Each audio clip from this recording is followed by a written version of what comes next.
প্রীতিলতা ওয়াদ্দেদার স্মরণীয় কেন? তিনি বাংলার প্রথম নারী শহীদ হিসেবে পরিচিত। তিনি মাস্টারদা সূর্য সেনের নেতৃত্বে বিপ্লবী আন্দোলনে যোগ দিয়েছিলেন। আমাদের কাছে তিনি স্মরণীয় হয়ে থাকবেন ইউরোপিয়ান ক্লাবের 1932 খ্রিস্টাব্দের 15 জনের একটি বিপ্লবী দল নিয়ে আক্রমণের জন্য। এছাড়াও চট্টগ্রাম অস্ত্রাগার লুণ্ঠন, টেলিগ্রাফ অফিস ধ্বংস, জালালাবাদ পাহাড়ের যুদ্ধ, ধলঘাটের যুদ্ধতেও তিনি অংশগ্রহণ করেছিলেন। অলিন্দ যুদ্ধ কি? এই অলিন্দ যুদ্ধের অপর নাম বারান্দা যুদ্ধ, কারণ এটি রাইটার্স বিল্ডিংয়ের বারান্দাতে হয়েছিল।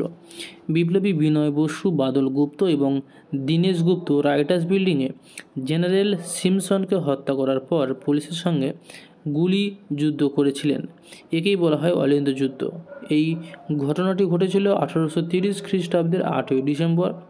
এই তিনজন বিপ্লবী ছিলেন যুগান্তর দলের সদস্য। দেশীয় রাজ্যগুলির ভারতভুক্তি দলিল বলতে কী বোঝো? ভারতভুক্তির দলিল তৈরি করেছিলেন সর্দার বল্লভভাই প্যাটেল। স্বাধীনতার আগে ভারতে প্রায় 601টি ছোট ছোট রাজ্য ছিল, যে কারণে বিভিন্ন সমস্যা থেকে মুক্তি পাওয়ার জন্য সমস্ত রাজ্যগুলিকে ভারত ইউনিয়নে যুক্ত করার পরিকল্পনা তৈরি করেছিলেন সর্দার বল্লভভাই প্যাটেল।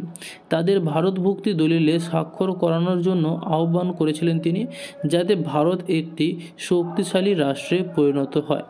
তবে এর জন্য কিন্তু তাদের বিভিন্ন ভাতা এবং অন্যান্য সুযোগ সুবিধা দেওয়ার কথাও তিনি বলেছিলেন।